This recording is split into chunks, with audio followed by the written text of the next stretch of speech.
Este audiobook foi produzido nos estudos dos Comunicadores Sem Fronteiras. Reflexões acerca da vida. Autor, Pastor Márcio Valadão. Uma publicação da Igreja Batista da Lagoinha. Primeira edição, abril de 2011. Apresentação. Existem realidades que o seu coração precisa guardar. A fé cristã não é uma filosofia como muitos imaginam. Não é o conjunto de doutrinas, não. A fé cristã é muito mais. É o nosso relacionamento com Jesus. É a nossa intimidade com Ele. E quando descobrimos Jesus como a pessoa que a Bíblia inteira destaca, devemos escolher como responder a Ele. Para você construir uma vida firmada na rocha, é preciso seguir as instruções de Jesus. Comece hoje a considerar essas verdades, mas acima de tudo, a verdade que liberta. Jesus Cristo disse: "E conhecereis a verdade, e a verdade vos libertará." João capítulo 8, verso 32. Qual é a verdade que liberta? É a que você conhece. E quando você a conhece, quando você a pratica. Não adianta conhecer apenas no intelecto, não adianta ter o conhecimento apenas na sua cabeça, mas você tem que transformar todos esses conhecimentos em práticas na sua vida, vivenciar o conhecimento da palavra na sua vida. Quando você começa a caminhar segundo os princípios da palavra de Deus, um fardo é arrancado e você pode viver e dizer: a vida é bela. A vida é bela dentro da palavra de Deus, mas fora dela é horrível. Por isso hoje é o momento, mais do que nunca, de você parar e analisar a maneira como você tem vivido, se dentro ou fora das Escrituras, da vontade do Pai. Creia, ninguém pode viver feliz longe de Deus, ninguém pode ter paz longe dele. Só com ele podemos verdadeiramente alcançar a felicidade e a paz que excede todo entendimento. E a paz de Deus, que excede todo entendimento, guardará os vossos corações e a vossa mente em Cristo Jesus. Filipenses capítulo 4, verso 7. Esta mensagem destaca 5 interrogações que encontramos na Bíblia. Perguntas que nos fazem refletir acerca da nossa vida com Cristo. Oro para que você não apenas faça uma audição, mas que ouça o próprio Espírito Santo ministrando ao seu coração. Pai, temos feito uma declaração de fé do poder da Tua palavra. Senhor, que nesta hora, de uma maneira como apenas o Senhor pode fazer, venha vivificar a Sua bendita palavra no coração de cada ouvinte. Conceda-nos graça, sabedoria e unção em cada palavra, para que ela possa alcançar vida, trazendo salvação, libertação e a Tua vida, em nome de Jesus. Amém. Primeira interrogação. A primeira interrogação que vamos ver está no livro de Jeremias, capítulo 13, verso 23. Lemos: pode acaso o etíope mudar a sua pele ou o leopardo as suas manchas? Então, podereis fazer o bem, estando acostumados a fazer o mal? O homem não consegue, pela sua natureza, fazer o bem. Conhecedor desta verdade, da malignidade do coração do homem, sempre voltado ao mal, por fazer parte dela, Jeremias trouxe essa pergunta à tona: pode acaso o etíope mudar a sua pele ou o leopardo as suas manchas?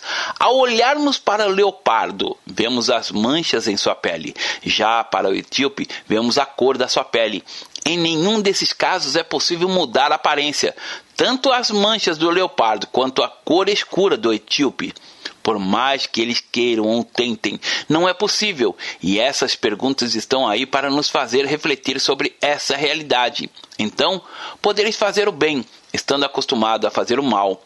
Essa não é uma questão de o homem tentar de certa forma ser melhor, porque mesmo que tente, ele não conseguirá.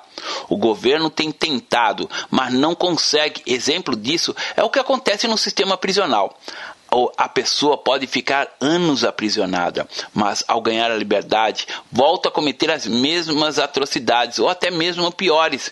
Contudo, quando esse infrator, independente do crime que tenha cometido, conhece a Jesus Cristo, tudo se transforma. Ele se transforma. E quando as portas da prisão se abrem para ele, após ter cumprido a pena que lhe foi imputada, ele se torna outra pessoa. E isso não foi por conta das disciplinas ou lições recebidas na cadeia, mas por causa daquele que tem o poder de restaurar, libertar, escrever uma nova história. Indo para Nazaré, onde fora criado, entrou num sábado na sinagoga, segundo o seu costume, e levantou-se para ler. Então lhe deram o livro do profeta Isaías, e abrindo o livro, achou o lugar onde estava escrito: O Espírito do Senhor está sobre mim, pelo que me ungiu para evangelizar os pobres, enviou-me para proclamar a libertação aos cativos e restauração da vista aos cegos, para pôr em liberdade os oprimidos. Lucas capítulo 4, versos 16 a 18. A fé cristã não é algo para reunir adeptos, ela pode transformar vidas, mudar o coração, conforme está escrito em 2 Coríntios capítulo 5, versos 14 a 17. Pois o amor de Cristo nos constrange, julgando nós isto: um morreu por todos, logo todos morreram, e ele morreu por todos, para que os que vivem não vivam mais para si mesmos, mas para aquele que por eles morreu e ressuscitou. Assim que nós, daqui em diante, a ninguém conhecemos segundo a carne. E, se antes conhecemos a Cristo segundo a carne, já agora não o conhecemos desse modo. E assim, se alguém está em Cristo, é nova criatura. As coisas antigas já passaram, eis que se fizeram novas. Fazendo uma comparação, podemos usar a borboleta, o antes e o depois na vida desta. Sabemos que este inseto passa por uma transformação, a chamada metamorfose. Ela sofre mudanças tanto na forma quanto na estrutura do seu corpo. Popularmente falando, podemos dizer que antes de se tornar uma linda borboleta, esse inseto era um lagarto que rastejava e que, possivelmente, causava nojo nas pessoas. Porém, há o momento da mudança, quando ela parece ficar imóvel, mas tão logo vira uma crisálida, e logo depois se pode contemplar a borboleta lindíssima. E assim é todo aquele que se encontra com Cristo. Antes rastejava, causava nojo às pessoas, mas depois um cristão transformado verdadeiramente, que reflete e atrai as pessoas a Cristo. Somente o Evangelho pode fazer isso, e não a própria força. Somente Jesus pode moldar o nosso caráter, a nossa natureza pecaminosa, e nos redimir diante do Pai Celestial. Ele veio ao mundo para nos salvar, para nos libertar, para nos fazer herdeiros. Ele nos justificou. Pelo sangue derramado ali na cruz do Calvário, Ele nos lavou, nos limpou. Por isso, ao reconhecermos Jesus como nosso Senhor e Salvador, somos libertos, porque o preço já foi pago, um alto preço de sangue de sacrifício. Somos justificados, pois, mediante a fé, temos paz com Deus por meio do nosso Senhor Jesus Cristo. Romanos capítulo 5, verso 11. E Ele fez tudo isso por amor e hoje somos salvos. Vivamos essa realidade de transformação de Cristo em nossas vidas. Vivamos como herdeiros dele. Pois nós também outrora éramos nécios, desobedientes, desgarrados, escravos de toda sorte de paixões e prazeres, vivendo em malícia e inveja, odiosos e odiando-nos uns aos outros. Quando, porém, se manifestou a benignidade de Deus, nosso Salvador, e o seu amor para com todos, não por obras de justiça praticadas por nós, mas segundo a sua misericórdia, Ele nos salvou mediante o lavar regenerador e renovador do Espírito Santo, que Ele derramou sobre nós ricamente por meio de Jesus Cristo, nosso Salvador, a fim de que, justificados por graça, nos tornemos seus herdeiros, segundo a esperança da vida eterna. Tito, capítulo 3, verso 3 a 7. O leopardo não consegue tirar as próprias manchas do corpo. O homem pode até criar uma tinta para camuflar as manchas desse animal. Contudo, somente Jesus pode dar a ele uma pele nova, sem qualquer artifício. Segunda interrogação.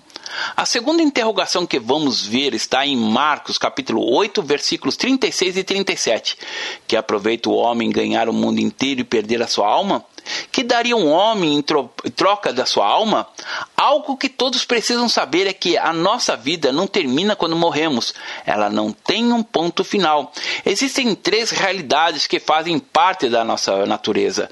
E por mais que o ser humano tente sufocá-la, jamais ele conseguirá. São elas: primeiro, a crença numa deidade, ser divino. Segundo, a crença numa imortalidade. E terceiro, a crença numa eternidade. Tudo isso faz parte da nossa natureza. O homem sabe que há uma vida depois dessa, depois da vida terrena, a vida eterna.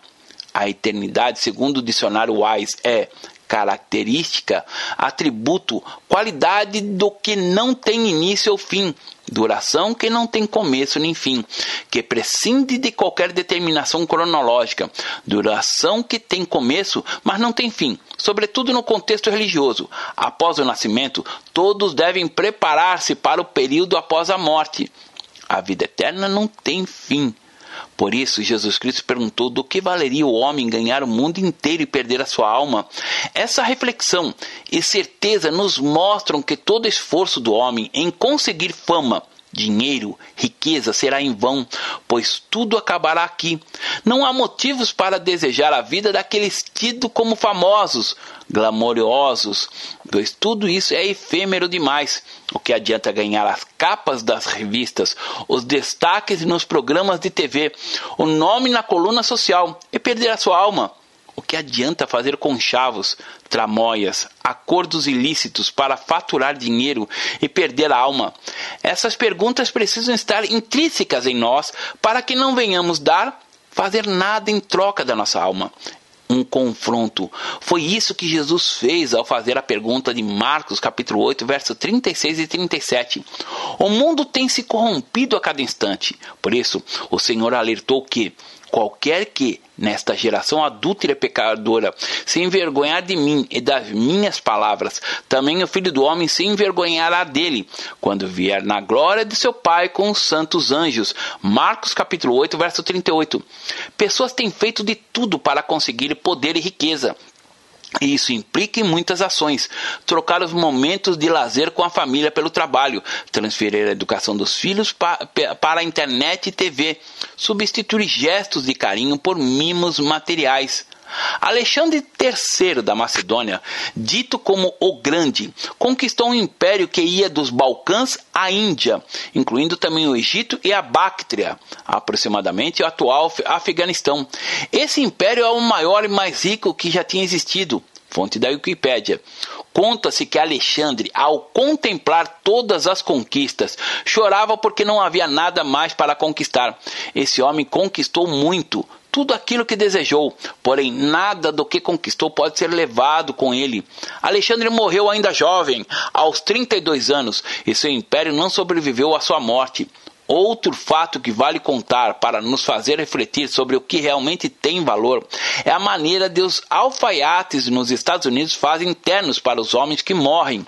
Nas peças não há bolsos.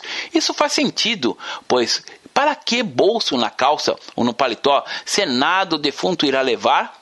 A seguir, dirigiu-se Jesus aos seus discípulos, dizendo: por isso eu vos advirto, não andeis ansiosos pela vida, quanto ao que haveis de comer, nem pelo vosso corpo, quanto haveis de vestir, porque a vida é mais do que o alimento, e o corpo mais do que as vestes.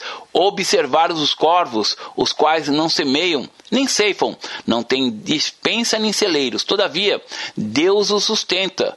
Quanto mais valeis do que as aves. Qual de vós, por ansioso que esteja, pode acrescentar um côvado ao curso da sua vida? Se, portanto, nada podeis fazer quanto às coisas mínimas, por que andais ansiosos pelas outras? Observais os lírios, eles não fiam nem tecem. Eu, contudo, vos afirmo que nem Salomão, em toda a sua glória, se vestiu como qualquer deles. Ora, se Deus veste assim a erva que hoje está no campo e amanhã é lançada no forno, quanto mais tratando-se de vós, homens de pequena fé. Não andeis, pois, a indagar o que haveis de comer ou beber, e não vos entregueis a inquietações, porque os gentios de todo o mundo é que procuram essas coisas, mas vosso Pai sabe que necessitais dela. Buscai, antes de tudo, o seu reino, e essas coisas vos serão acrescentadas. Não temais, ó pequenino rebanho, porque o vosso Pai se agradou de dar-vos o seu reino. Vendei os vossos bens e dai esmola. Fazei para vós outros bolsas que não se desgastem, tesouro inextinguível nos céus, onde não chega o ladrão, nem a traça consome, porque onde está o vosso tesouro, aí estará também o vosso coração. Lucas capítulo 12, versos 22 a 34. A palavra diz: não temais, ó pequenino rebanho, porque o vosso Pai se agradou em dar-vos o seu reino. Vendei os vossos bens e dai esmola. Fazei para vós outros bolsas que não se desgastem, tesouro inextinguível nos céus, onde não chega o ladrão, nem a traça consome, porque onde está o vosso tesouro, aí estará também o vosso coração. Não devemos ter no nosso coração os tesouros deste mundo, porque são passageiros. O nosso verdadeiro tesouro está nos céus.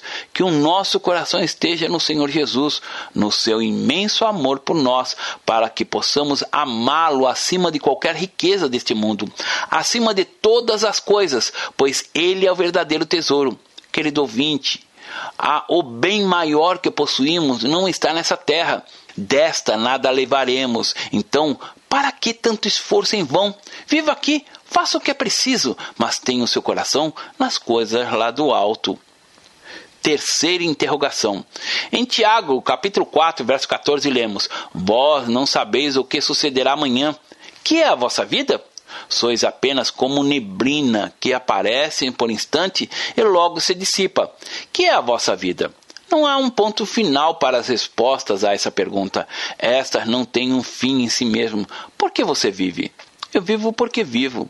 Para que você vive? Eu vivo para trabalhar. Você trabalha para quê? Trabalho para ganhar dinheiro. Ganhar dinheiro para quê? Para sobreviver, comprar alimentos, roupas, pagar as minhas despesas. Mas por que você precisa se alimentar? Para ter saúde. Para que ter saúde? Para viver. Viver para quê? Respostas e perguntas ao ciclo da vida. Mas será que a vida se resume a isso? Há uma diferença entre existir e viver. Muitos podem conjugar a existência com o sentido da vida.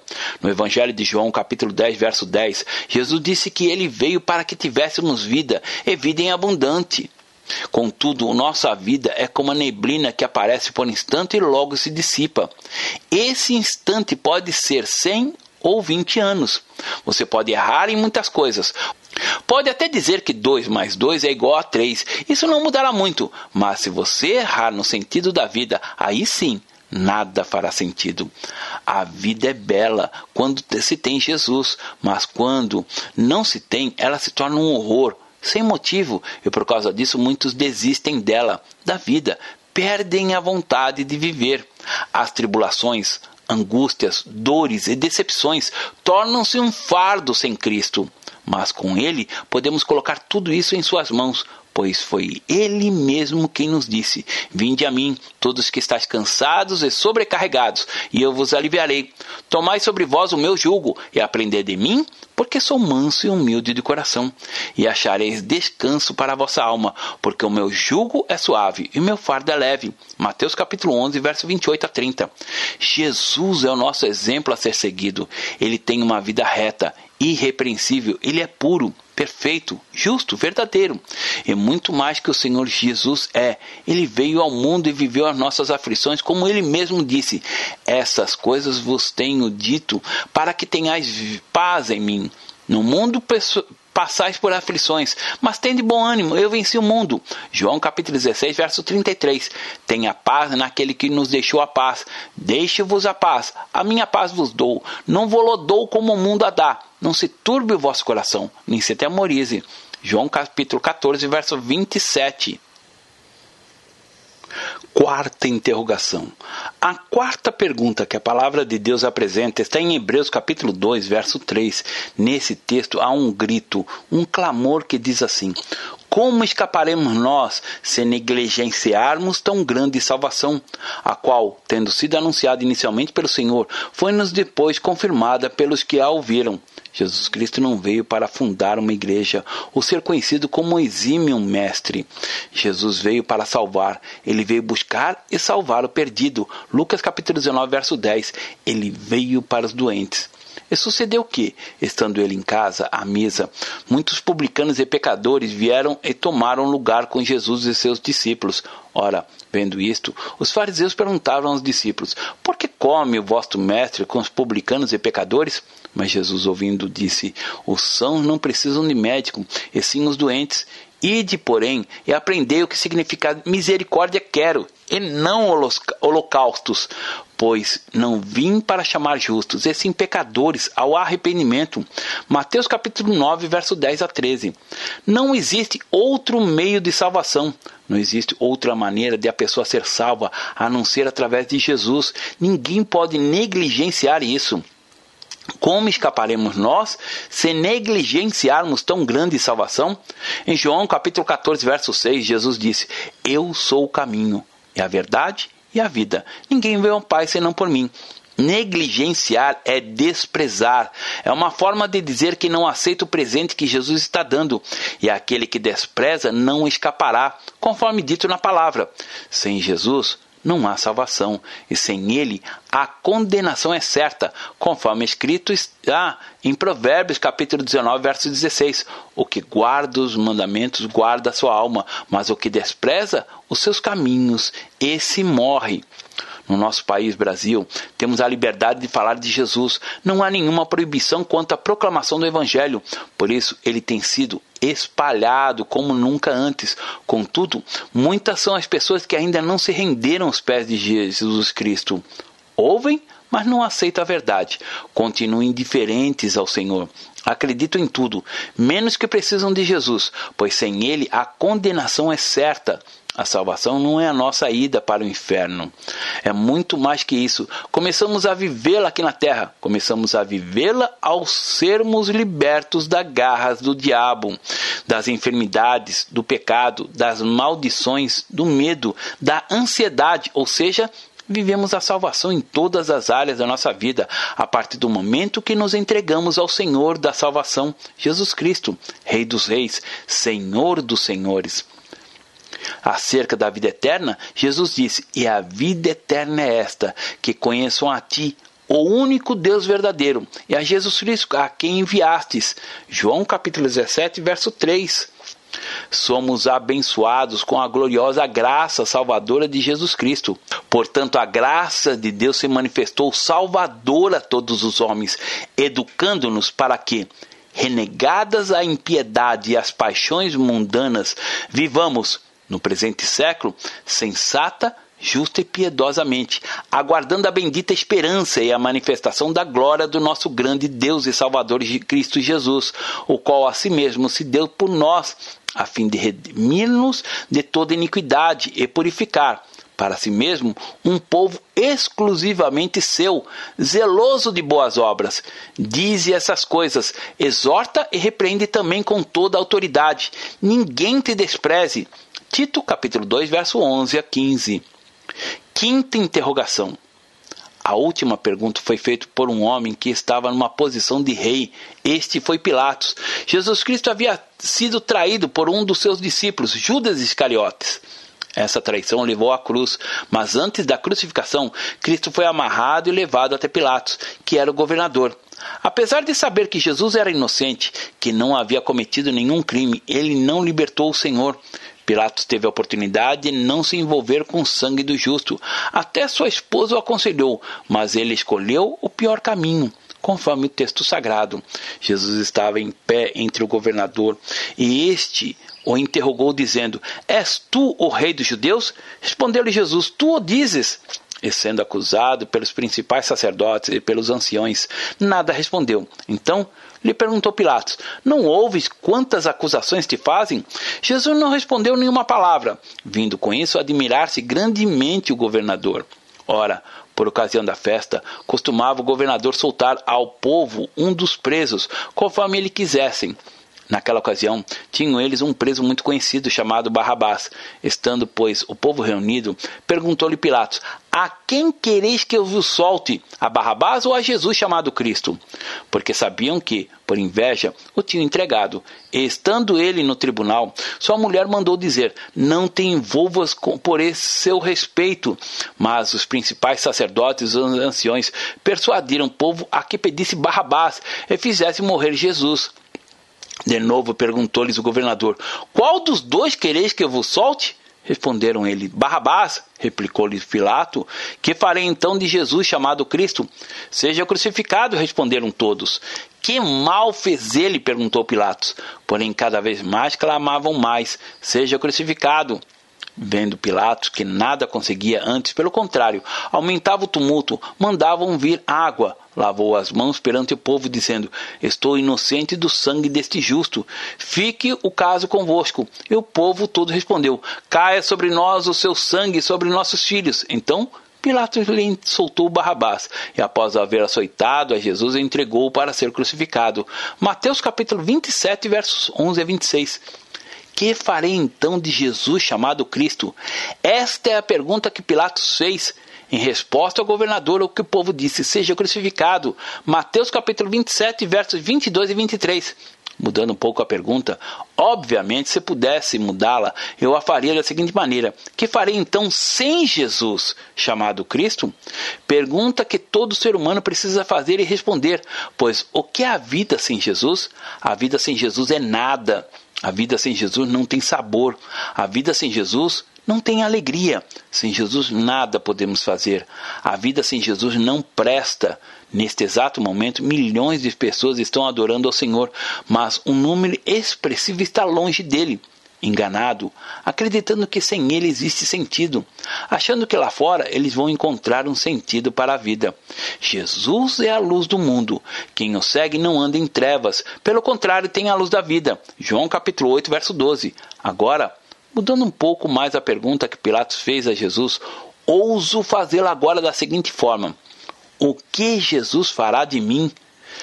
Veja o que Jesus fez por todo aquele que se chega a ele. Digo, pois, que, durante o tempo em que o herdeiro é menor, em nada difere de escravo, posto que é ele o senhor de tudo, mas está sob tutores e curadores até o tempo pré-determinado pelo Pai. Assim, também nós, quando éramos menores, estávamos servilmente sujeitos aos rudimentos do mundo. Vindo, porém, à plenitude do tempo, Deus enviou o seu Filho, nascido de mulher, nascido sob a lei, para resgatar os que estavam sob a lei, a fim de que recebêssemos a adoção de filhos. E porque sois filhos, enviou Deus ao nosso coração o Espírito do seu Filho, que clama: Abba, Pai. De sorte que já não é escravo, porém filho, e sendo filho também herdeiro por Deus. Gálatas capítulo 4, verso 1 a 7. Escolha ser filho e não escravo. Escolha não dizer o que a multidão de Mateus 27 disse: seja crucificado. Haverá um dia em que todos estaremos de frente para Deus, e aqueles que negligenciaram a salvação serão condenados. Nesta mensagem, apresentamos 5 perguntas para que você, precioso ouvinte, possa, após uma reflexão, respondê-las a si mesmo. Palavra final. Você é alguém muito importante aos olhos de Deus, e Ele quer que você saiba de algo maravilhoso. Em 2 Coríntios capítulo 5, verso 15 está escrito: e Ele morreu por todos, para que os que vivem não vivam mais para si mesmos, mas para aquele que por eles morreu e ressuscitou. Este texto começa com uma declaração enfática. Ele morreu por todos. Jesus Cristo não morreu apenas por alguns, pelos bonzinhos ou pelos pobres. Não. Ele morreu por toda a humanidade, e você precisa compreender isso. Pode ser que até agora você tenha se sentido sem importância, sem valor. Mas estes sentimentos podem ter encontrado espaço em sua vida porque essa verdade gloriosa ainda não atingiu seu coração. Porque Deus amou o mundo de tal maneira que deu seu Filho unigênito para todo aquele que nele crê não pereça, mas tenha vida eterna. João capítulo 3, verso 16. Mas qual é o propósito de ele ter morrido por todos? Para que os que vivem não vivam mais para si mesmos. O pecado é o egoísmo, é quando a pessoa vive para si mesmo e, infelizmente, muitos estão vivendo apenas para elas, buscando, gastando todas as forças para conseguirem algo que completem suas vidas, como carro, casas, viagens, mulheres, homens, joias. Não são as coisas desse mundo que completarão a vida de alguém. Quem vive para si é egoísta. Exemplo disso é o que acontece com alguns noivos. Quando alguém pergunta por que ele vai se casar, a resposta quase sempre é: para ser feliz. Isso demonstra egoísmo, pois a pessoa está pensando apenas na própria felicidade. Na verdade, casamos para fazer o outro feliz. Normalmente, a pessoa que vive para si mesma, que o mundo gire ao redor dela. O desejo de Deus para nós não é esse. Ele quer que vivamos para Ele, porque vivendo assim, a nossa vida será melhor. Muito melhor. Aquele que vive para Jesus passa a olhar as pessoas de maneira diferente. Enxerga que Jesus as ama tanto quanto o ama também. E assim ele passa a viver para os outros. Jesus morreu e ressuscitou. Ele está vivo. Todos os fundadores das religiões morreram e continuam sepultados. Mas Jesus ressuscitou. Viver para Jesus é não viver dentro de um templo, de uma congregação. É viver aqui nessa terra com um pensamento ligado a Ele, fazendo tudo por Ele e para Ele. A fé cristã não é uma religiosidade fria, mas é uma vida para Jesus. A sua vida pode ser assim, e só você se render a Jesus e deixar que Ele domine a sua vida, suas emoções. À medida que seu coração absorve o poder da palavra de Deus, sua vida é transformada. Você vai experimentar o que é ter uma família, um casamento abençoado. O pensamento muda. Você viverá não apenas para ser feliz, mas para fazer o outro feliz, cumprindo assim um grande mandamento. Chegando um dos escribas, tendo ouvido a discussão entre eles, vendo como Jesus lhe houvera respondido bem, perguntou-lhe: qual é o principal de todos os mandamentos?